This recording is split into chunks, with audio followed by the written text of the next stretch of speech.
When we say like live the best life, adventure, curious or creative or courage or clarity, it's just start in the smallest little ways. Yeah. That's how we really started. It has been such a wrestle.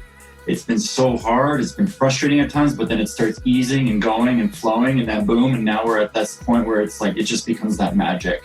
That's Grubisa and Aleks Lason of Chrilleks. And this is the Powerful Ladies Podcast.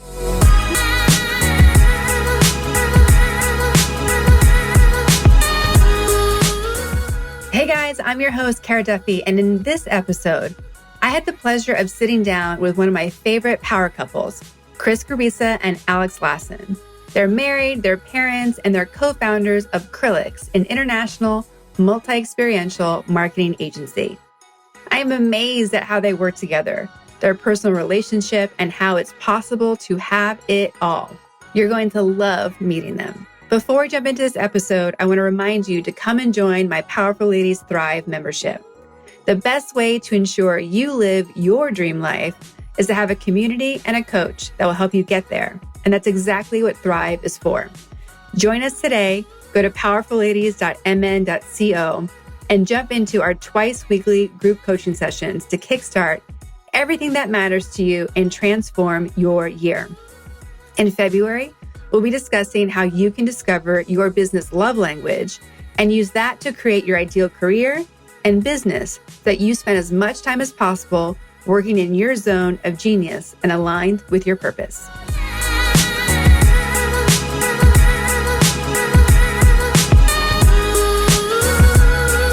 All right, guys, welcome to the Powerful Ladies Podcast. Hi, how are you? We missed you. Thanks for having us. Thanks for having me. This is cool. Of course. In the past, so thank you. Yeah.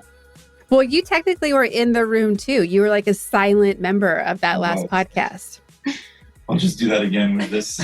I'll do all the talking. Well, it's funny because you were in the room with us and you were taking photos, and we've had other, partners or husbands come in, but usually they're either like in the lobby or they're like, we're going to go get a coffee, or they're in the sound booth. But you were like, no, I'll just sit here quietly. And you were so good at sitting there quietly. Like, I was very impressed. Silent mode, so the shutter wasn't clicking. It was just, yeah. Well, let's begin. Please introduce yourselves and let's tell everybody what you're up to. I'm Grubisa. I am a co-founder, CEO of Chrilleks. And I'm Aleks Lason, and I'm the COO of Chrilleks. And you were married to each other. Oh yeah, and we're married. We're married to each other. Yeah. This is my life and work partner, life partner, everything. Yeah. Yeah. There was one time an article written, and they were like, they're partners, but then in brackets put life, and I was like, I love that. Chrilleks is a multidisciplinary creative agency specializing in digital and in-person experiences. For those who don't know, and I'm sure we're going to get into all of that in just a second. So. Chris gets right into it. No, I love it. Definitely CEO mindset. I appreciate it. So part of why I wanted to have you guys on, and I've invited a couple of my favorite power couples on, is because for my whole life, I've been obsessed with couples who are in romantic relationships and in working relationships. Mm-hmm. Partly because the romantic in me is like, that's the dream life. We just do it all together. And then also because usually they're the most creative, interesting people that I've read about or I know and interact with. So to have like a real life power couple in my life and now on the podcast, like I'm very excited about this. Does your life feel as glamorous as it occurs to me? I don't think I look at us as a power couple, but in a way we are. Yeah. To me, it's always like, it's been like power couple, but like team. To just we're always just a team at everything. Yeah, to get really like real and like kind of into it. It's like that's all we knew. That's true. We started this way. We met in film school. We were friends. Young, like early 20s. Mm-hmm. Actually, even teens. Actually, I was in legal drinking age yet in Canada when we met. So Chris's first like boyfriend duties were to take me to a bar when I turned 19. So when you're 19, was like a good year. He was like, how have you not experienced? Like he was, already a year older, embarrassed that what was happening.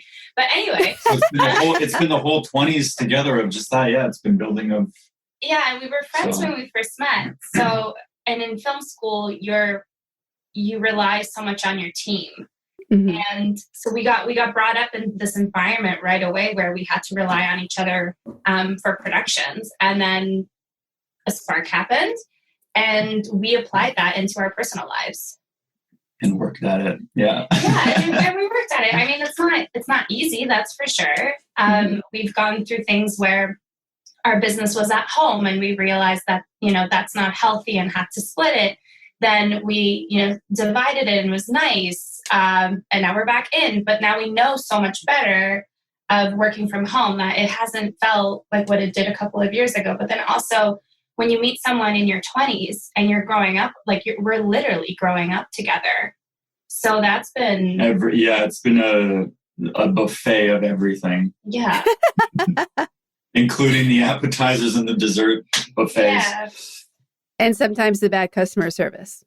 Oh, it's been. You're saying all this, I'm like relaying the years and then montaging in my head. Yeah. It's not until I think about 2 years ago where we really started finding a really good flow, I would say. Do you disagree with that?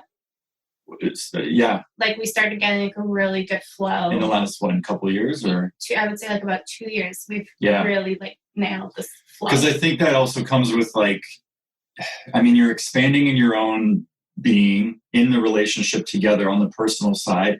And then you flip it to the professional side of the career. It's like, there's been times where you wanted to go a little bit left and I go a little bit right. And then how do you meet in the middle? And then finding even that dynamic, I think all of our wants and needs and everything, et cetera, is coming just alignment. Yeah.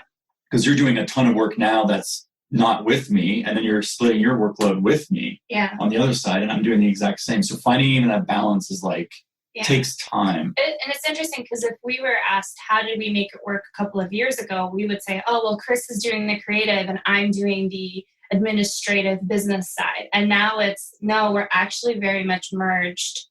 It's blended now. It's total, because now we, instead of focusing just on production now, we've become a multidisciplinary agency. So we're doing so many more different departments that Chris and I have become I would say, the best way to identify is actual partners and making decisions together rather than, okay, here's a project, it's split in half. Mm-hmm. So it's been, I hope that answers your question, but it's definitely been kind of massaging it for the last 10, 12 years. Oh yeah. And I imagine it would also, whenever you're business owners, the roles and needs and everything changes, right? Because at first you have to do everything yourself. So dividing and conquering is a survival tactic, even more than is this how we work best together, right? And now you guys are at a place where you have a whole agency. So you have contractors and freelancers and team members. And so what you have the power to delegate. So you guys really get to choose now, what do we actually like doing? So the fact that we're together, kind of went apart and come back together actually makes total sense to me. It's how a business works. Right. Yeah, it feels breathing in that sense. And now we're the lungs, you know what the lungs are, and you can inhale now, you can do breathing exercises with your company. Just, it's insane. It's cool. But what I hear is you guys are talking about your relationship together and how you work as business partners. There seems to be some fundamental agreements or commitments that you guys have to each other. Are there any of those that you want to share with everyone listening? I imagine being committed to you guys as a team, as a relationship before a business would probably be one of them. Relationship before a business. That's what I got it too. Yeah. So, okay, you do? Yeah. Okay, go ahead. Cause I was, that took me a little bit cause I feel like it just naturally happens, but I know that we did make agreements. So agreement is the first that came to my mind was the hard outs at 4 or 5 p.m. at the day. Is that what we're? Yeah. Yeah. So boundaries in that sense. We'll start with these simple fundamental ones that when we were in the studio every single day pre-COVID, the sign would go off. Oh yeah, we had a sign on a timer. Yeah, we had our neon sign in our agency. We put on a timer, and those were our hard outs and hard ins of, we try to, actually we nailed it at 9 a.m. Always in the morning was great. But at 5 p.m. would go to 6 and 7. Uber Eats would have to be at the door by 8, 9, and then move on. So those boundaries of just the bookends of the day, which gave the week, which gave the freedom for date nights in the middle of the week, things of that nature. That's the most like fundamental that came to my. Dinners together, no TV, no cell phones. We actually cook dinner together, which has been really fun because we'll find recipes that we've maybe never cooked or excited to try. So doing that together, cooking is like the best. There's we would like print it off or just find on your phone and put music on and just maybe even a glass of wine, and that was it. Yeah. We just like went at it. No one could tell us what you do and how to do it, and there's no tips or anything. We just did it, and then at the end we get to enjoy it, and then also have a conversation through that meal as well. So being okay, being honest with each other, and taking ownership in certain situations too. But to me, it's amazing because why I think we've worked so long together and well is because we share the same values. So at the end of the day, we always go back to our values. I think that's sort of the key to every relationship, business or personal. But also, I'm able to say things to Chris that might be hurtful, but there's also a massive understanding there of I'm bringing this up because we have to. So there's these difficult conversations we're able to have with each other that I don't think most relationships can, and that's why that's worked really well. And during dinner, while we're cooking, those conversations slowly starts coming out because you're in a calmer state and you're not just exploding of this is how I'm feeling. You said this. It's more of a casual thing, and it's really I mean, if you can be upset. I don't know either. On the other end of working with other. Like just being an employee, like you can keep work at work, but this really goes into our dinners and at night. So there's like the boundaries of, there kind of is no boundaries, but you have to set the boundaries. I think we've learned over the years. And it's not necessarily like the other thing that came to mind was if there's an issue, it gets brought up at dinner, but it's not specifically about that client. It's about that you care. Yeah. You know what I mean? And then we start talking about caring, and then it's a whole dynamic. The interesting thing is going to be once our son can actually join us at dinner, and then we have to really limit that time having those conversations, because that's where I think is like our next challenge, especially communication, is we don't want him to know the frustrations that we have at work. Not all of them. I want him to know that, but with each other or whatever. You don't want to be bringing up you want him to be able to talk too. And so it's going to be an interesting sort of phase where it's like, well, where do Chris and I get our time to communicate? So challenges. We've done like this, but honestly, we always say that number one is communication for us. Above all, it's communication. And we used to think it was respect, but it's really communication. Well, I feel too, like you guys probably already have like, no, we respect each other. Like that's just a given now.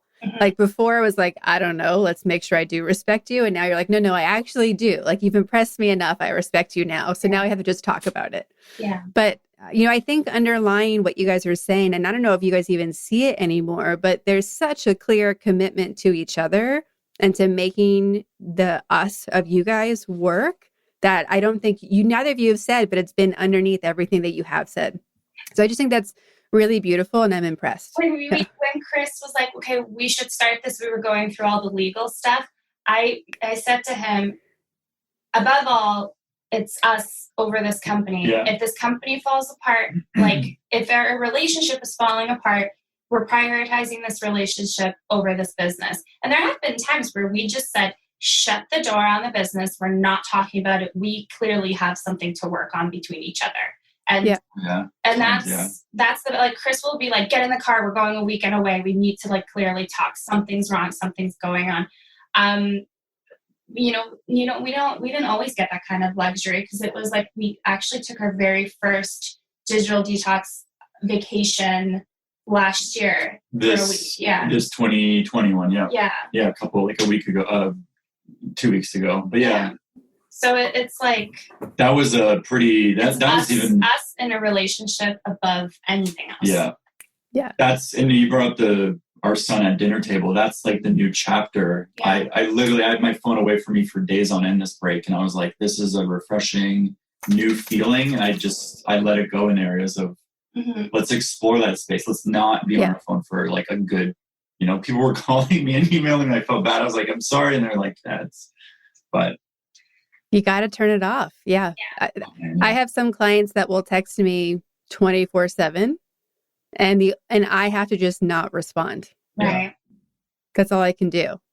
I wish there was a way to like block certain people over the weekends, but that's interesting to me too, because there are boundaries with us where not our clients don't have our numbers. So I wonder like how you and Jesse do that too, because you are so close with your clients. There's such a personal relationship there. Even with our coaches, we're noticing we're crossing that line with them. So it's like how do you have that conversation, or the fact that you say like I have to make a boundary and stop it, it's great. And I think that's where it starts, because we'll find a lot of partnerships that don't do that.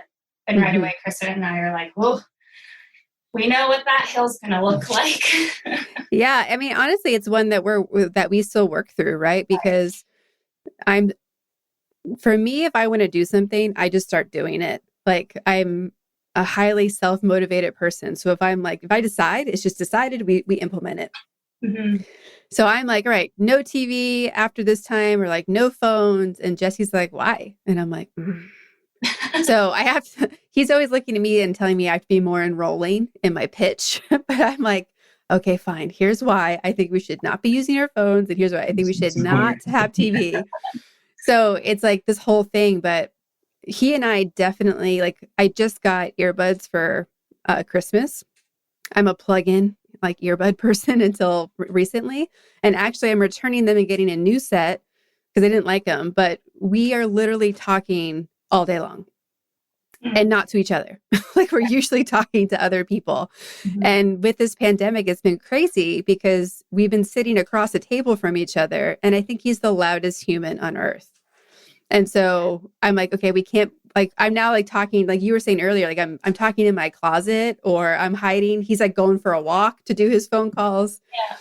And we were walking around the neighborhood the other day, and I have my mask on because I was a few days behind him. So he's on the phone with his mom and he's like screaming, like, we've both tested positive. And I'm like, why are you yelling this in the neighborhood? Not the place. Just yeah. I'm like, what? So, but I think it's really interesting because you guys are so well established in your relationship, both for business and personal. And for me, it's really, inspiring to watch you guys, like where you've been and where you're going and just what's next. So talking about what's next, you guys have made some big changes in the past couple of months. Yeah, this is kind of like the first. By the way, thank you for that compliment. Yeah, I don't think we don't sometimes hear those nice things. So thank you. That's the thing too with this new chapter. I think it's interesting because we welcomed the son 7 months ago.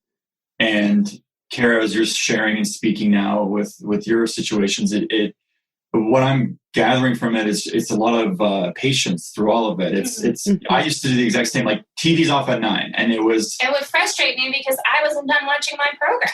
What does that mean? 9 o'clock ends for you. 9 o'clock doesn't end for me. So I get where Jesse's coming from. This is the negotiation. I started to finish my day at 9, and then I started. After that, I was like, well, what do I do at 9? And then I started this nightly ritual, and then you can see that it's just if you start doing it, Alex gets magnetized, or and it's like you mentioned before, it was the enrollment, and you can't just go and do things like I used to, and I think that comes with growth and the business, the relationship, everything of that nature. Yeah. So, but those changes came from a lot of, I think, personal changes, and then clearly world changes. And we were told by my coach that we thrive in crisis. Where I feel like I personally shine the most is when we have a massive emergency, and I'm able to be like, okay, like here we go. Here's the plan. Here's what we're gonna do. And the whole working from home is really funny to us because we've done it before. And Chris even said, he's like, wow, a lot of you must have never worked with your wives before. It shows. And it shows. Yeah, because here we are, right? And, you know, we were back at the same table the company started at, literally the same table the company started at. Different state and different country. And and it's Chris's grandpa's table. From like, there's pictures of him in like a baby seat on that table. And we're just thinking like, grandpa must be like, what? Just laughing or either has us. Yeah. So, I get like with all of that working into, we really whittled and worked away at and massage, I would say, more importantly, these like, what do we really want to do? What is our purpose and all that? So we always shot and always framed our headspace in that YouTube frame set into that, you know, that vertical of your cell phone. And now we're really pulling that back. Yeah. So we expanded into new services and experiences and all that. Yeah. We started asking ourselves back to kind of what you always ask is, what's your why? And we kept thinking to ourselves, well, why are we doing what we're doing? Oh, hello. Sorry, Brisket's joining. Oh, hi, Brisket. We keep asking ourselves, why are we doing what we're doing? And I think I was the one that admitted to you that I wasn't happy with where we were headed with the company, and something needed to change. And we started really figuring out what that was. And it goes back to having those difficult conversations and having a partner that you can have those difficult conversations with. So we broke down, what is it that doesn't make us happy? What is it that would make us excited? What is challenging? I felt like when it comes to the production world, we've hit a ceiling.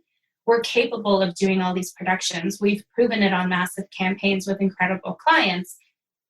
But worldwide. We're able to produce a production in 4 days in Europe. Like, what else can you throw at us that we can't manage? You know? We started talking about, well, what are the things that make us really excited? We were saying, you know, content strategy and development. So clearly there's a strength there. But getting in there and actually strategizing the content, not just getting called and saying, hey, we want you to come in and do a video. And this is what we need. This is the video. And then we just provide the team. What really gets me excited is we're now starting to work with partners on brand activations. So instead of the whole idea of this like Chrilleks 2.0 or 2.1 that we're saying is that we just get to be a part of the launch from the idea concept already. And we get to build with that team and take it from digital to in-person experiences. That could be as simple as graphic design, website, app development, media buying. So it's all things that I think scare us, but also very much excite us. And then as soon as we started having those conversations, it was like, brand activations, oh my God, we could be doing this. And now we're pitching to our current clients what we think they should be doing right now. And they're saying to us, where the heck were you a year ago? It's been quite fun. I know this. I know what, to wrap all of that into a beautiful present, we want to change and impact our clients' lives and as well as people's lives. So we can do that, yes, with an avenue of Netflix and videos or social content. There's a huge power and pull into that. However, we want to, I just use all these like weird terms, but like we want to cook outside of that as well. Because if we can feel the texture in a frame, I can feel a texture in, you know, the backdrop at a live event, or, you know, we always think of, on the creative level for myself personally, it's always trying to bring dimension and life into like a product or something of that nature. Well, why can't I take my headspace and expand farther from that? So there's, you know, we share this with our small community. This is the first time doing it like publicly. Thank you, Kara, for that. And it's like it feels great to just even release that. It really does. And I shared it to our small bubbles, and they were like, well, how are you going to do in-person experiences? And I was like, that's exactly why I was drawn to it. I don't know if it's the skateboarder in me and you're thriving in this crisis mode, or you can't do this, or there's parameters that you got to work outside of that box. And it's just a crazy cool resistance that I love. I love swimming that upstream. So Alex Perfect. too. I'm speaking a lot on myself, but yeah, I know we mutually feel that. So yeah, but that was not easy to admit. no, To say, we're not happy where we're at. I keep bringing it to business, and No, you're perfect. I want to make sure we talk about the relationship too. I just have this thing where I'm like business, and I need to slow that down. Not at all. That's why we are friends. Yeah. That's why when we're hanging out, you start coaching us all of this. Or I feel like it's a mutual like peer coaching experience every time. But like, so, when I think about how I love spending my time, like I think we talked about this when we had our Zoom dinner date, but my love language really is making stuff with people. Mm-hmm. So if I can spend 24/7 making stuff, whether that's talking about an idea or developing an idea or literally like cooking, doing this, doing that, setting up the studio, like when I'm hanging out with people, like it's really hard for me to like just sit and like drink. I'm like, can we do something? Like, I'd rather come over and like paint your house. Like, I'm with that. I'm on that. Yeah. We're the same way. To the point sometimes I'm like, I just gotta like ease into it and shake it off. Yeah, because it's. Yeah. So either I'm the one like doing dishes at the party because I'm like, just give me something to do. Or I'm the one like, I'm just going to go home. Like, I'm so lame. And apparently it ties into like your sign and your Ayurvedic profile and your Enneagram. Like all these things say like, this person can't sit still. Like doesn't have ADD, but like refuses to like sit around. What number are you? I think I'm a 1. I'm pretending like I know what that means. Yeah. No, I don't. I have a lot of clients who are very into it. And I'm like, I need to probably do more research on it. But I'm definitely a Vata, I think, in Ayurvedic things. You lost me there. Whole other world that I'm just stepping into now. It's all right. But so you guys said some amazing things that I want to go back to. The first is, 1, how did you know that you didn't like your business anymore or where it was going? And how did you have the courage to be like, time out, we have to talk about this?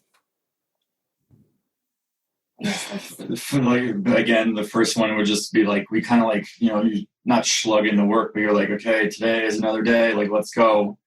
And then it just started to like bad habits. Compound. I feel with me, it was bad habits were starting to form. Mm-hmm. And that's really hard for me to admit, but definitely seeing bad habits. Rolling out of bed 5 minutes before a call, not really interested, not very excited. Yeah, the pull you can tell. It started affecting our personal relationships. So during making dinners, I wouldn't talk. Mm-hmm. So it was something clearly was going on. And we've put so much work into our personal selves that I think when I start noticing something, I'm very open to Chris saying like, look, I feel like something's going on. I'm totally off. I don't know if this is just like a one-time thing, but we were at Summit in LA about November, last year, November. And I said to Chris, I feel like there is something much bigger about to happen to us. And I don't know if it's Chrilleks or another version of Chrilleks, but something bigger is about to come. And then every time after that, a little thing would pop in. I'd be like, oh, right, we're meant to be doing this. Oh, we're meant to be doing this. And so my focus was constantly out of Chrilleks and just trying to come up with I was bored. It was so clear that I was bored. And that was kind of the first thing, is just noticing bad habits and then being very in tune with myself where, okay, like clearly something's happening, and then being able to sit down with Chris and having that conversation. But I think you were already starting to feel it too. Like we're much bigger than what we're doing. We're so much capable of so much more. Why are we just, it felt kind of coasting, and we don't coast, we challenge. And it just felt too simple. I think something that you brought up that's really powerful, and we're talking about this right now in the Powerful Ladies Thrive community, because the whole month is about how to organize your business to double your sales or just double what you're achieving. Yeah. And I had a conversation the other day with the group on one of our calls about what are you doing based out of fear? And what I just heard that I want to bring to the group next time we talk is, what are you doing out of boredom? Right? Because fear and boredom are powerful in two ways. One, it's going to show you like, hold on, like I'm doing that for the wrong reason. Yeah. And boredom is great because it can be both things. You can start saying yes to projects that you don't really want because you're bored, but you can also revolutionize what you're doing to the right way. So how did you kind of go through that evaluation of, am I bored and doing this because it's different? Or am I bored and choosing what's really the next step for me? Showing up to one of your Thrive classes, you asked that. What? You were like, we were talking about strategy planning for the next year. And you were like, are you coming up with new services because you're bored or because you like there's room for them? I remember you brought that back. And then I brought that to you being like, we need to get, I just post a note right in this conversation. We need to get more like dude groups like this or blend us in or something. Because Alex brings all this back to the dinners that we cook together. I love it. I'm like, where? I'm searching. I'm continuously finding or looking. And it's funny because it's like, you will be getting an email tomorrow, Chris. I literally have something ready just for you, custom made. Love it. Chris is top of the year. Let's do it. Chris is like solo having like, conversations with other CEOs and everything. And I'm in these like incredible groups of women. I know they're out there. And just I'm like trying to Chris balance. Is like, I have one here or there. And I'm like, I can literally feed off of bounce ideas off of all these women who have the experience or so I definitely see the value in it. And I wish you could experience what we're experiencing. No, and I see it. It's coming. I know we're warming up to this a new turn and growth with everybody.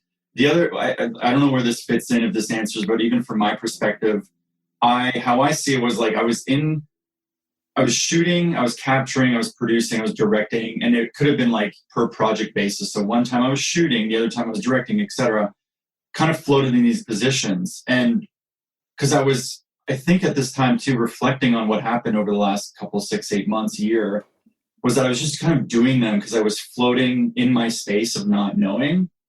There's a few times where I oversaw and directing and then videoing. You're just filling in the gaps. Yeah, and I was trying to like maybe find something. And now that like there's this new edge of me that I didn't realize that until I'm like way out of it. And until I realized it was with the communities and the groups and sharing my talk. And I don't know if that all lines up verbally what I just shared, but it works in my head and how I see it. And I really didn't notice it until I look back. And that's why it's really good to have your community who can sort of just flat out ask you, well, it sounds like you're not happy. What's going on?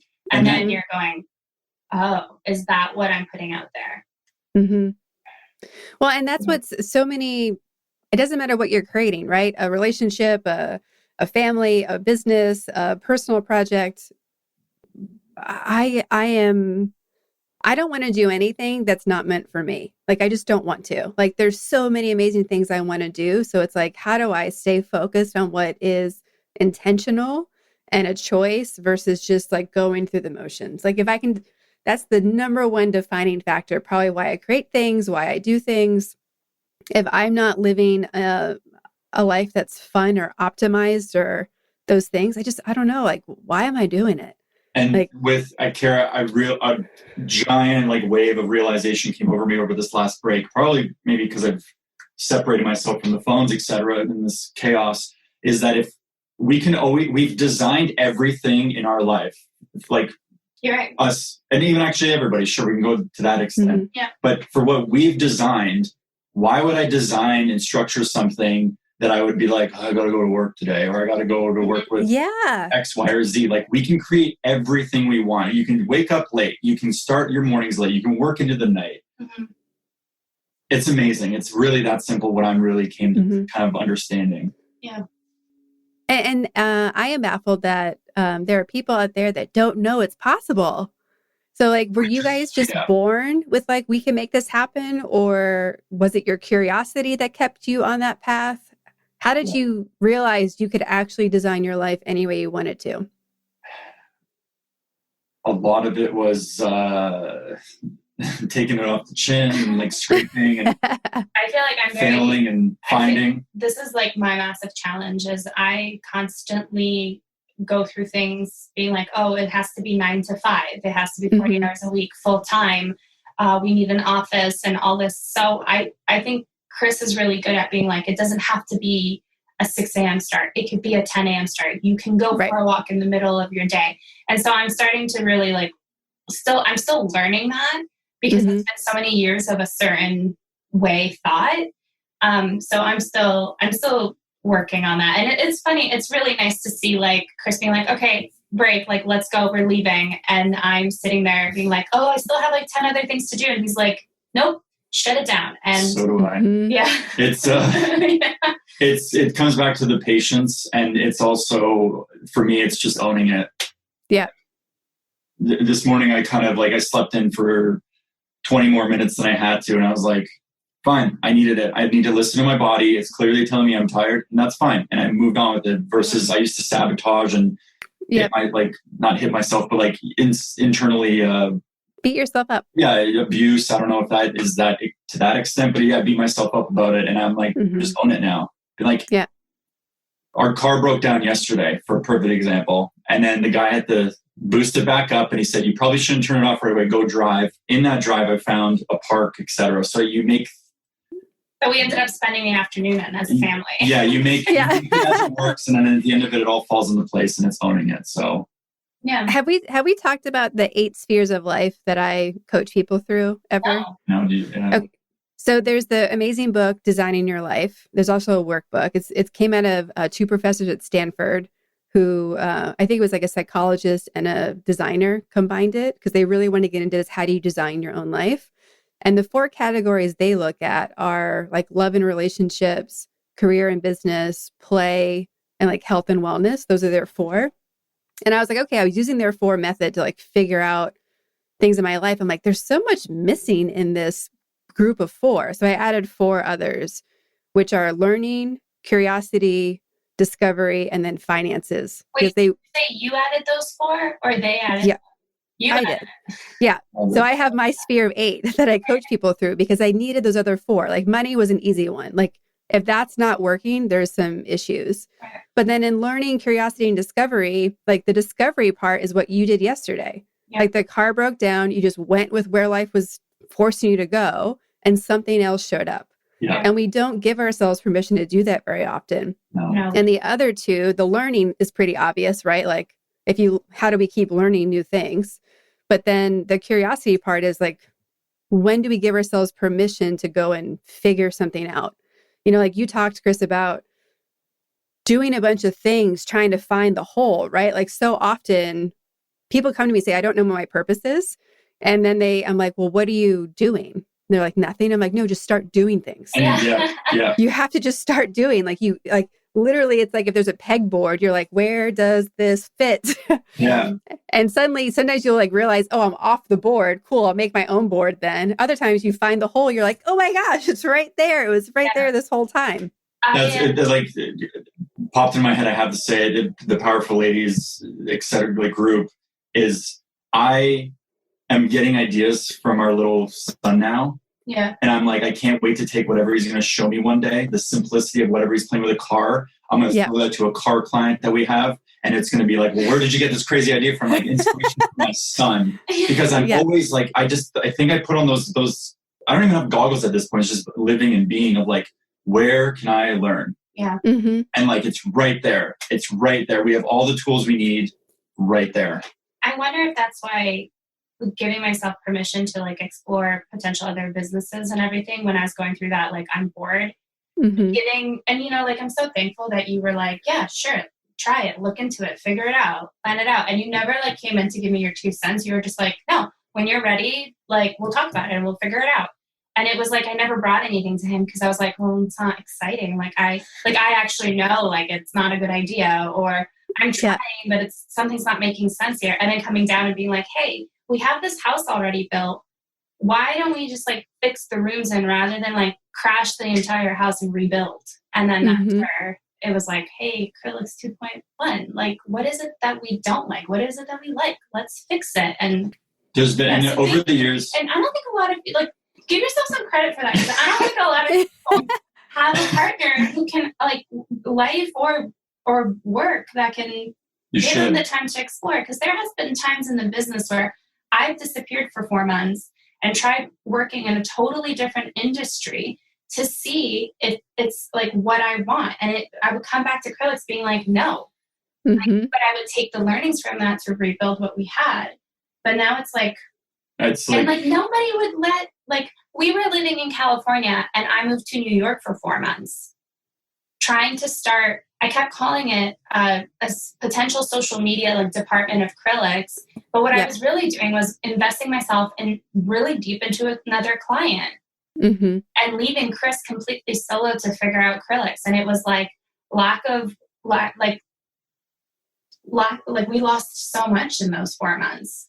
But you gained so much more on the back end. Yeah, and you remember coming back in April and being like, I'm never leaving again. Like, what that was. But you grew through it. That's the thing. It's not. You were so kind and so patient. And you were just like, she'll figure it out. Yeah, but you're patient in other ways he just knew. Like, he's like, I was like, how are you not like grabbing me from New York being like, get your butt over here? It was like, because you needed to that moment. How many people will allow their significant other to do that? Well, and honestly, that's a recurring indicator of some of the power couples that I know. You know, one of my favorite power couples is my friends Maria and Emil. They're Chilean. They met through handball when they were like 16, and they've lived in different countries most of their married life. Wow. So it's like, of course, they're always battling to be in the same country, but they also don't want to limit the shine that other person has.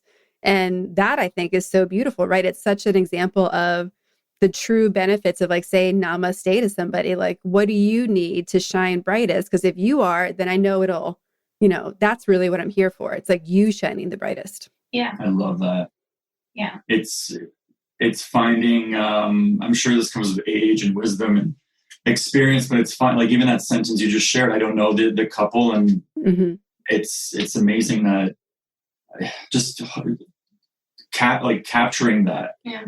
You know, just like understanding how difficult that is. That best friends are how difficult that is. Yeah. You know, and I don't know if it's going to go into cancel culture and all that. If we want things like instantly, we get it. We're instant, but I think that more that you pull back and really understand, like, you know, it's just so special to just meditate and marinate on. Yeah. On these little moments. It's finding too, what we were just discussing is that's popping out of my headspace. I'm like, you can find any person to be your partner in this world. There's a ton of people. I find it the same with business. There's a ton of clients. Like our industry roster varies from food and beverage to clothing and lifestyle, automotive. We have skincare in there. We've got powerhouses. We've got the smallest team. It's wide open. We made it that way. We designed it that way. And now we're trying to just find like-minded and healthy teams and forward-thinking teams like that as well. And we can work with anybody, but it's specifically who we are working with. Yeah. And I think that goes with who I chose as well as a partner, but vice versa. So we've built a health score for our clients. And it's like, well, if that's our health score for our clients, we should live up to that too in our personal lives and in business. Are you willing to share that health score? I'm curious. Yeah, it could be... trying to think now. To be honest, it's just coming organically, and it's becoming just a way of just casual conversation now. But we started off with, it was like the bare minimum, the fundamentals of like $20K following minimum. Do they have a budget of hundreds of thousands of dollars or 10 grand or something? It was like a number of. How big is like a cap on their team? As far as how small the team can be, how long they've been in business for. Yeah. What are their values? The massive one is because if we can't stand behind what they want is what they are and who they are, we won't work with them. And then there's the like Chris said, the financials, but it's like, do they make us look good? Can we make them look good? Is there hope there? Are they on the small one again? Are they even on social? Do they understand social? Because you start putting those, I would say, like the barriers and the bookends, much like the work that I mentioned before, boundaries, that's the word, the guardrail of just kind of like setting boundaries. Like, your framework together. So you don't have to, if they're not on social, then it's like you have to discuss to them why you have to be on social. And we're not there. We're already. Our process now too is we'll take the intake call And then the next call is, let's have hard discussions. Mm-hmm. You know, if we come in, this is what we plan on doing.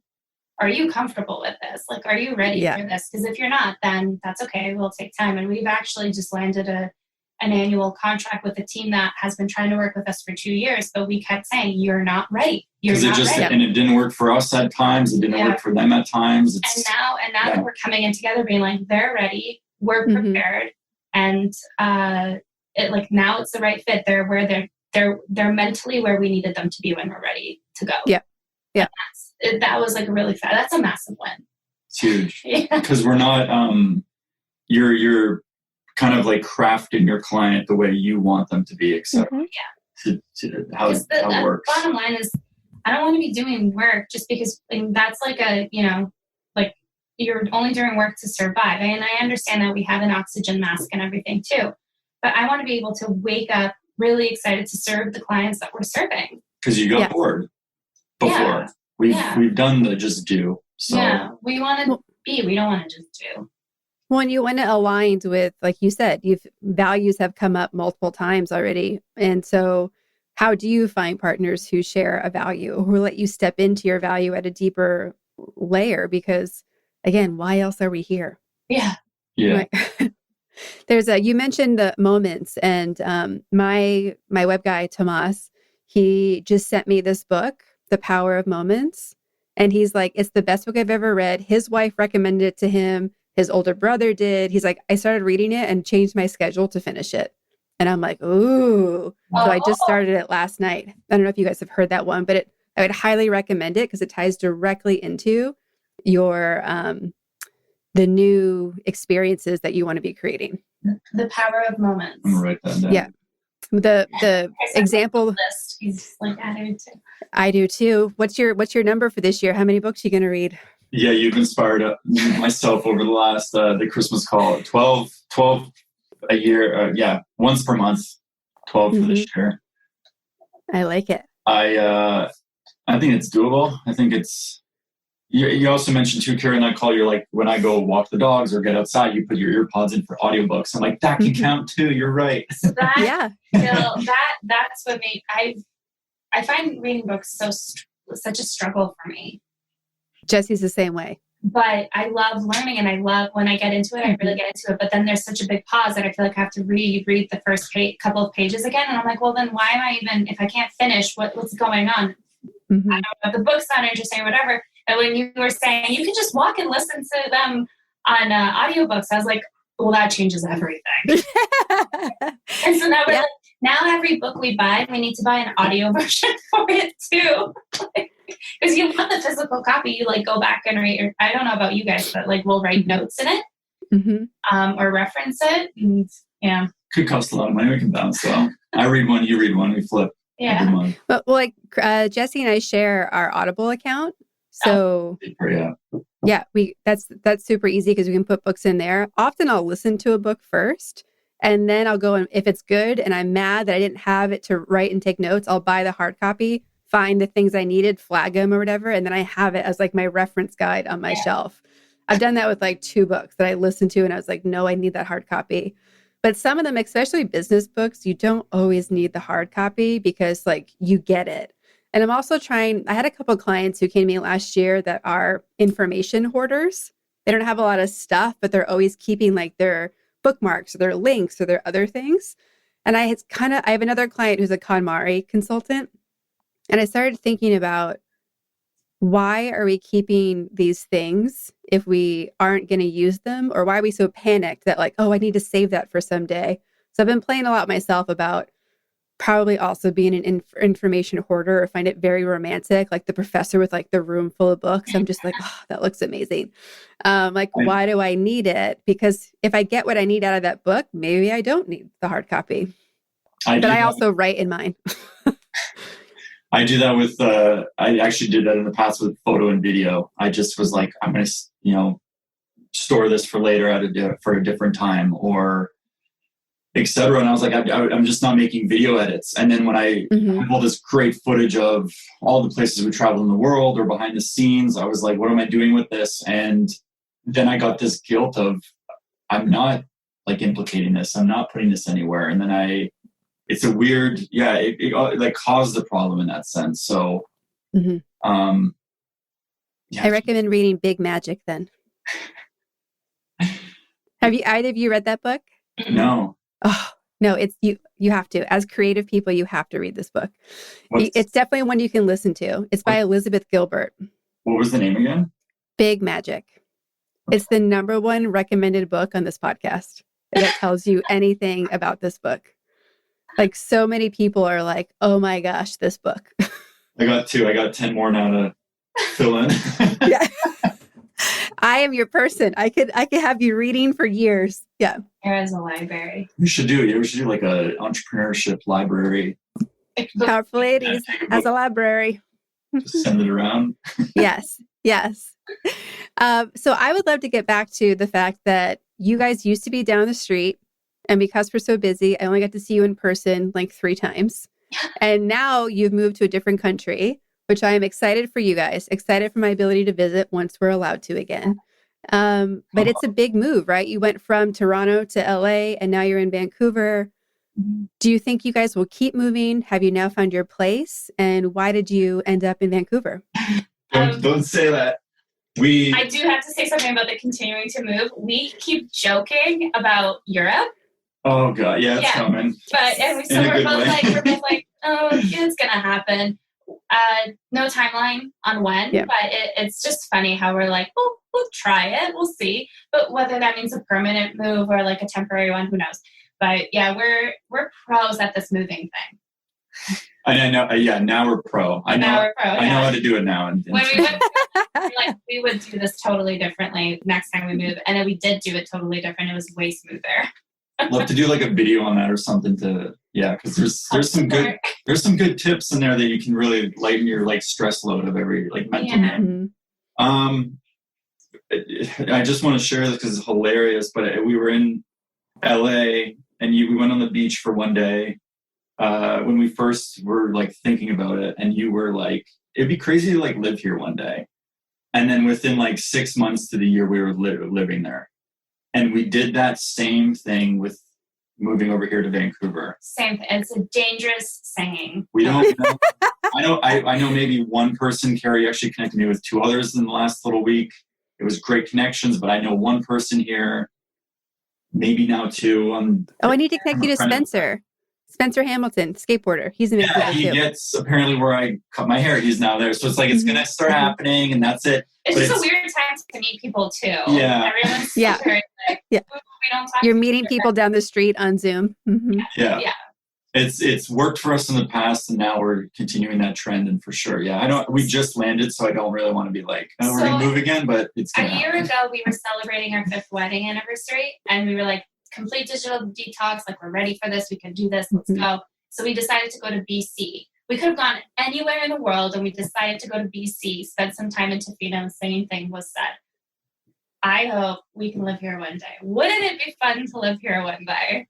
And then a year later, almost to the day, we're in BC. Yeah. That's how my whole life has started. Businesses. Yeah. Where I live, wouldn't it be fun if? It's my favorite question, favorite statement. Yeah. A lot can come from a weird saying like that. I continue to ask myself last year, That's how Chrilleks started, though. You were like, wouldn't it be fun if we started our own thing and made this simple? Yeah. And then, it's like the easiest mantra statement you could ever do, or manifestation statement. You just say it and the world's like, oh, that would be fun. Let's make that happen. I'm going to start living that way. And you don't realize, like, you already are. I know. Thank you for like reminding me of those moments, because every time we say that, incredible things are happening. I want to continue saying, I ask myself, how did I get here? I've done that multiple times last year in my head of like, how did this come to be? And because this move was massive for us on so many different levels. Risky, massive, scary. Right timing, everything, LA was a smart move in the sense of business growth. Community growth. Just growth. And then BC was a smart move for our personal lives. So when we talk about business and personal and all that, we needed a space where we needed to be able to get away from the crazy and just be together as a family that was safe, healthy, allowed us to escape. And maybe we have to escape to like the extreme measures where we have to go away on a hike where there's no cell reception. And you can find a lot of that here. So we call it our oasis. Like we came here and we think smarter when we're on calls. We're approaching business from a different perspective because we're away from the chaos. When we were in California, it felt overwhelming. Like it was just too much all at once. And I think we were starting to see those like unhealthy habits starting to come back up. And it was sort of like, what do we need to do? And we have a baby now and he needs our attention. How can we divide that? You know, our position's changing too. So maybe to an extreme measure, if we pulled me away, I can't always show up and control every situation. So it's a really good practice for us, for me. Sorry, I don't want to talk about you, but for me, it's a massive practice to step away and just let go of certain things and see the success of it when I'm not involved too. And so it's been very beautiful. And I think bottom line is we came to BC family first. Whereas when we were going to California, it was only business first. And then you get into, you know, we also threw on the pros and cons list of like, it's a forward tech city over here. It's, you know, lifestyle brands like Lululemon and Arc'teryx are up here that we really would love to be in those bubbles as well. Cause that's, you know, that's part of the health score that we were talking about before. Yeah. But there's going to be there's still a pretty good pull, I would say, for myself as well as a little bit of Alex and the company we're still active in Los Angeles. We're not anytime getting rid of our Long Beach office. But I think this whole thing too it's stretched me. And I use it as stretching because sometimes like I stretch every morning and then there's sometimes where I'm like, I regret it. And like, I'm like, I got to do it. But it just, I love that release. And that's what we're in. That's what we're living in. Sweet and sourish. So yeah, we're still in California. We're just physically in a home here, but the business is very much still active. Throughout all of COVID, our business in the US has been doing a lot more contracts than business in Canada. But we're physically here. So it's sort of, I don't know. And it made us so when it comes to hiring new staff for these new departments we're building and how you don't really need anyone just because your office is in LA doesn't mean you need, like this person needs to be in LA. And it's been so fun, not at all. Like, hey, we can hire people from England. We can hire people from Texas. Like it doesn't matter. You know? Now it's just talent. Right? The pandemic really, in my opinion, shattered those Lego blocks that everything that we've built down. This like, you know, we want to build this big team and this big, get the studio, et cetera, go up. And I still have dreams for that. It's shifted now, but I really think the hammer came down, just all the Lego pieces came. Now we're sifting of like, oh, these were never really used. We can save them for later and then build in this sense. And it's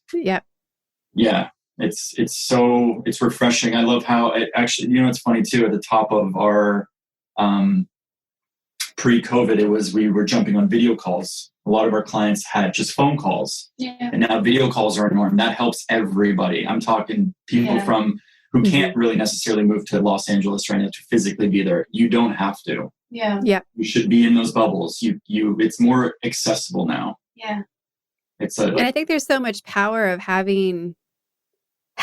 choosing the best people no matter where they are in the world. And I was lucky to see that happening working, you know, in Reebok, in the Audi world, and also in Puma, where you literally would have offices around the world and people that weren't from there were in those offices. And it made such a cool environment. And I think there's something about living in that global international community that changes things and lets you tap into that anything is possible concept. Because the second you realize location doesn't matter, you're like, well, what else doesn't matter? What else can I get rid of that's a limiting belief of what is possible? Yeah. Absolutely. And it's so funny because BC was a 5-year plan. And then it went from a 5-year to a year to 6 month to as soon as our son got his passport, 1 month later, we found ourselves in BC. But then you think about the timing too. Which is crazy. His passport came in at the right time. We were in Canada, established ourselves at a time that was smart. Like it was a smart move on us from just personal and business wise, just timing. And then, yeah, it's just crazy. If you watch the news and then put our story to it, it's like there could be a totally different like misinterpretation of it all. But really, it's been a lot of work. And we said, well, why would we kind of wait right now? Let's act on that. And it was the right time in our business too. Yeah. Both. And I'm excited. And how like you paused me earlier in the conversation. How like crazy and magical timing is that? It's unreal, unbelievable. Yeah. And I'm excited to see what we can build as the Canadian company too. Here. When we were first doing the move, something I learned a lot later was you should definitely get connected with the local economics team. And we've been talking to Vancouver and just finding out like who's the leading people in the digital space right now, and why should we be connected with them? It's just amazing the kind of research that the economics team was able to provide us with. So it helped us decide like, yeah, we're making the right move. And Long Beach was the right move for us at the time too. Like it just works. Yeah. It always works out, right? If you're continuing to do all the things you're supposed to, I think it does work out. Yeah. All of our friends at DC right now, snowboarders and all that, they want to come up. So we're like, come on up. But the travel restrictions are still there. It's play in our backyard. We'll play in yours. We'll do the same. And it was crazy though, Kara. We had the baby in the middle of a pandemic in a country that didn't allow our families to come down. The borders were closed. So when we came to Canada, it was the first time that our parents got to meet the baby. A 7-month-old baby for the first time. It was like... With one car and you took the car in that day when he was the hospital visit. I couldn't get in. So you relied a lot on your community to pull you through. And then even after, I'm laughing because I had to share this too. We were pitching, what was he? He was like 3 months in or something. And I was pitching and I had him in my hands for some reason, Travis, our son. And then he just puked on me, but it was off the Zoom call screen. And I was just like, no problem. And I was continuing to go. I think it's also understanding that you had like a phone call or something took you away at that point.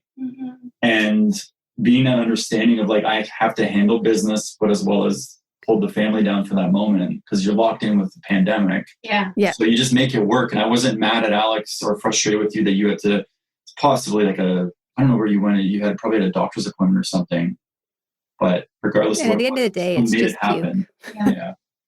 It's just puke. Yeah. You can clean it up now, or you can clean it up in 15 minutes. It was great. It was like in the moment, I was like, okay, this is like insane. I'm frustrated, but like looking back now, I'm like, this is the greatest story ever. I was pitching it, and we got him in the end. Yeah. And the whole bottom half of my body is just covered in formula or. Yeah. Well, so many of us, I think, felt that the pandemic made the world as big as it actually is. Because even for myself, like my parents are an hour away right now. We're in the same state, which hasn't happened in 10 years. Right. And I can't see them. Yeah. Like we haven't celebrated Christmas yet because I couldn't see them. Yeah. So, and I still don't know when we're going to be able to connect and do that. But it's true, like exactly what you guys are going through. I think we're all going through a little bit of the previous immigrant story of what it's really like to be on your own and have to figure it out with your neighbor and whoever's in your house. And like, that's it. Yeah. I used to ask my mom and dad at the beginning of all of this, like, how are you able to do this? And my dad always was just like, well, you just have to make it. There's no other way. You have to make it work. We did what we did. You have to make it work. Yeah. And we made it work. And we still are making it work. We lived a lot of by that your dad's line there. Yeah. We always held that one close. Yeah. And vacation is much different than immigration is another. Yes. This is the other one that we live by. I think everyone should live the expat life at least once. I say to Chris all the time, if Travis decides to go to college or university, not local, like get out, like go somewhere different, because it's magical what you can learn just by being away. Culture. How much closer did we get because we put ourselves in that position? Huge. Yeah. It was so healthy for our relationship too. That's what my parents have always said. Had a conversation last week too with someone like, how's business in LA? I'm like, I can't differentiate the two of the personal growth as well as the professional growth. Yeah. I mean, it's late hours and long time and other logistics that are super mundane and boring, but like how to start an LLC in a different country. And they require you to have certain amount of, I can't remember now off the top of my head, but it's like you needed this to get that, and get this. Mm-hmm. And to just have like off a phone call every single time of like, okay, it's a little step forward, but we're actually 2 steps back every single time. That builds something. Yeah. Yeah, totally. I love it. Like, I love it. I'm an advocate to push people for it. Yeah. It makes me think of the classic statement in Europe, like to get an apartment in Europe, you need a bank account, but to get a bank account, you need an apartment. And so you're like, yes, who's going to give me the first step? Yeah. Mm-hmm. Yeah. 2 driver's licenses are the best too. One of our friends he drove from Toronto across the nation. That's East Coast for anyone who doesn't know. 6 days of driving to California and only to get to the DMV in California to be like, yeah, so someone has to drive you to the DMV to sign off that they dropped you off here or something of that. Something, it was like... Yeah, because we technically didn't have the driver's license.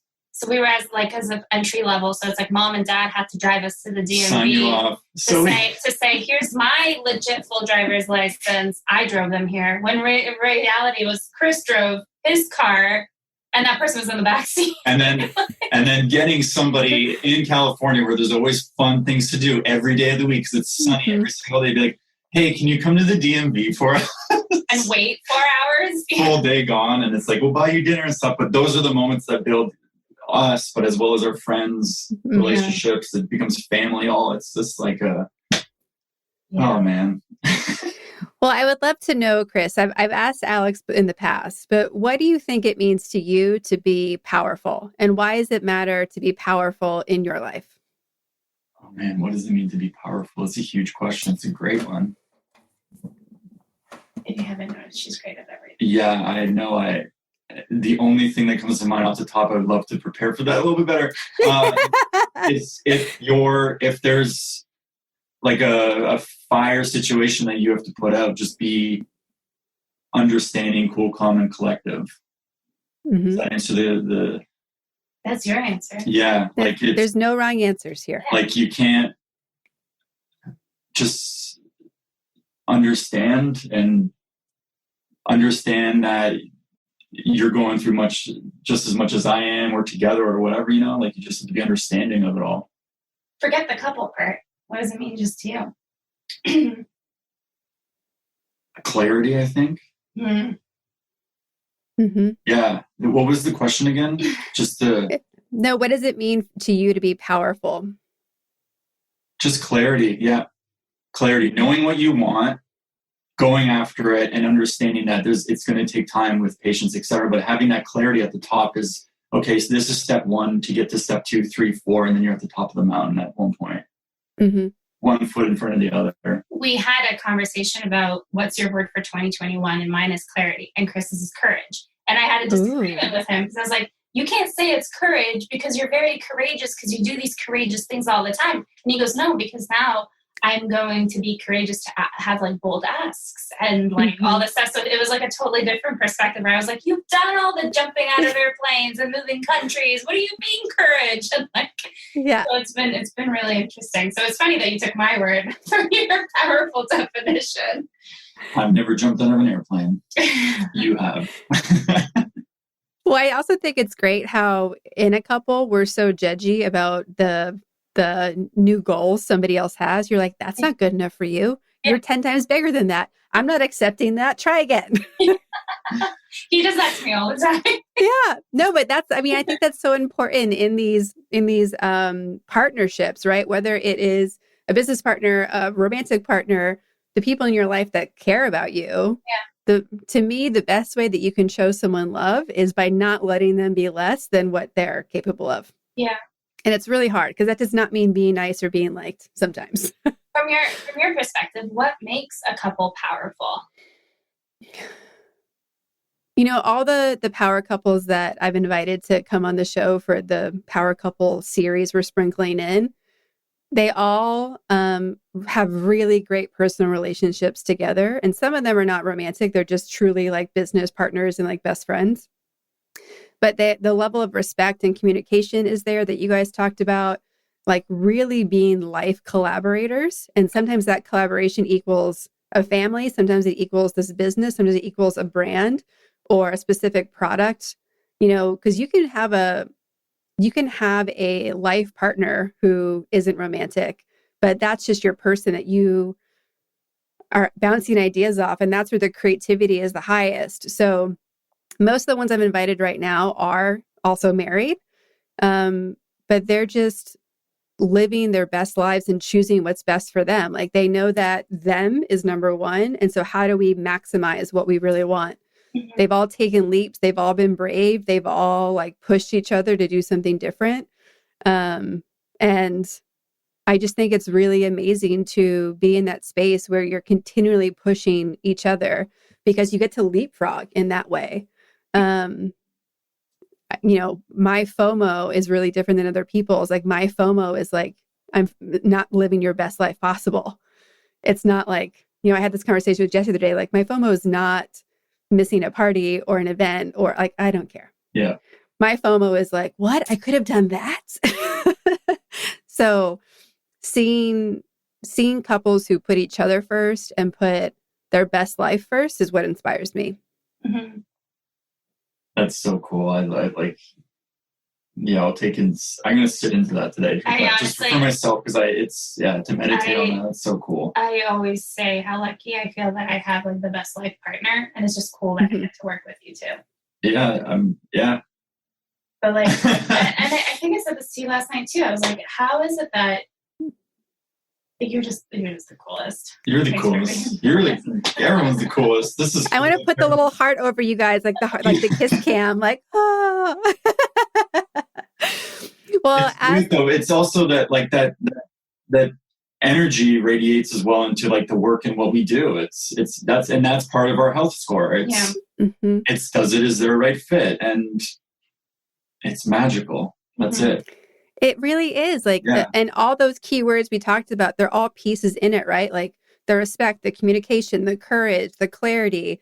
Like if you're working at having the best life possible for you, for the business, for each other, like it really does create magic. And two of my favorite words are adventure and believe, and courage is my third. Courage and clarity are in my top 5. But for adventure and believe, like you have to believe it's possible before you can have that amazing life that's waiting for you. Yeah. And so much of what I create is to stop people from saying I can't or why me. And it's like, why the hell not? It's like, quit slacking off on yourself. Like, please. I love that. I think what took me a little bit is it's kind of one of those gym things where we shoot with Gymshark, we capture with the most elite athletes in the world as well as influencers and et cetera. And I'm like, whoa, this is very intimidating for me. And I'm still trying to like get into that gym space. I love it. I'm just about to get into that, but it's really just breaking out of like, when we say like live the best life, adventure, curious or creative or courage or clarity. It's just start in the smallest little ways. That's how, and that compounds. Yeah. That's how we've really started. It has been such a wrestle. It's been so hard. It's been frustrating at times, but then it starts easing and going and flowing and then boom. And now we're at this point where it's like, it just becomes that magic. Yeah. And it's really closer than you really think. And it's just the smallest things of put your phone down maybe half an hour before bed and just wash your face, do a little bit of ritual. I saw someone recently said, high five yourself on the mirror every morning. Simple as that. There you go. We'll do it. Like it's really, that's what worked for myself and which allowed me to be understanding of your situations and frustrations and challenges. And then that just grows. So there's a great phrase that is from Landmark Education, and it just says, this is it. And it's perfect. Yes. Yeah. And if you can say that and be like, you don't always believe it when you say it out loud. I think that's the trick of so much of this stuff. You don't need to believe it. You don't need to know why. Just like if you say it, what shows up? Just keep asking yourself why. And it can be overwhelming of like, why do I live here? Why this house? Why do I have that picture on the wall? And you can start having a little bit of a personal, existential like analysis. But sometimes you look around and you're like, yeah, that is awesome. Oh yeah, I am awesome. Like one of the things that's usually in my office where we've redone it, so I have to redecorate it. But I have that poster from when I went on the skate trip in Latin America that everyone signed. And I love it because it's such a ridiculous moment in my life that I'm like, no, I like the ridiculous moments are what make life awesome. Like I want a wall full of ridiculous moments. What power got Kara to go on a skate trip? What power? Well, at the time I was head of like footwear PLMs and all the regional merchandisers. So I went because I was boss lady going on that trip to like meet the accounts. But it was like me and 12 guys, and it was one of the best trips of my life. That's the question of like, how did I get here? Like, yeah. And like parallel to like having to go for work, I also like, I'm always trying to see every country in the world. So every year I'd plan, I'd be like, okay, where haven't I been? How can I justify it for work? Yeah. And this all happened. And I was like, what? 3 new countries? Yes. We have this thing where we're like, we would love to just go to France. We don't know why. Mm-hmm. I don't think we both are like actually caring to go to France, but we use France as the code word for we want to go blank we'll go on. and work. And like things are still turning. Mm-hmm. Well, honestly, it's why I've made all of my businesses be able to be virtual, because like I can't wait to live in Europe again. Yeah. And, you know, I was debating for a while, do I go back for somebody else? I'm like, no, I want to just do this and be sitting in, again, to fill in the blank. Like, oh, I'm in Barcelona on my rooftop office doing my coaching calls because I can. Yeah. And if that means I'm working from noon until 8 p.m., like, do I care? No. I'll go to the beach in the morning and I'll have a great breakfast and then I'll just work later than normal. Yeah. Or kick all those clients out and make them come on early. I don't know. Yeah, you design it. Yeah. That's so cool. Yeah. But see, it's so cool to have a partner that's like, yeah, we'll do it. We'll make it happen. Yes. Like that's, I guess, so excited about that. Mm-hmm. It's been a lot. It's so possible. Like you're always like, yeah, let's do it. So easy. I don't know special. if the human race is out there, but the population, there's a lot of people. So you can find it. And I think it starts with you. And then it starts with what I've really learned over the last year is your words turn into your thoughts, and then your thoughts are your reality. Yep. Simple little steps have helped. Yeah. So everyone who's now in love with you as much as I am, how can they find you, follow you? How can they support you? We're all on social, but if you just put Chrilleks, you'll find Alex, myself, and all the work. Then now we'll just umbrella down to Chrilleks is clearly Chris and Alex. Yeah. How do you spell it? CHRILLEKS. There you go. Chrilleks. Yeah. Perfect. Alex. Well, guys, thank you so much. This has been lovely. You. I could talk to you guys for days on end. I cannot wait to do like a team retreat with you guys and just do stuff like this for 24/7. But right. We'll use your backyard, you use our backyard, and we'll do it. Perfect. But you guys are amazing. Thank you so much. And I can't wait to hear everyone's feedback of how much they got out of this podcast. So thank you so much. Thank you. Bye. See ya.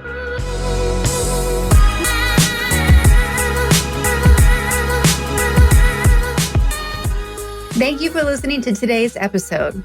All the links to connect with Chris, Alex, and Chrilleks are in our show notes at thepowerfulladies.com/podcast. There you can also leave your comments and ask questions about this episode. Want more Powerful Ladies? Come join us on Instagram at Powerful Ladies, where you can also find some free downloads to start being powerful today. Subscribe to this podcast and help us connect with more listeners by leaving us a 5-star rating and a review. If you're looking to connect directly with me, visit karaduffy.com. I'd like to thank our producer, composer, and audio engineer, Jordan Duffy. Without her, this wouldn't be possible. You can follow her on Instagram at Jordan K. Duffy. We'll be back next week with a brand new episode. Until then, I hope you're taking on being powerful in your life. Go be awesome and up to something you love.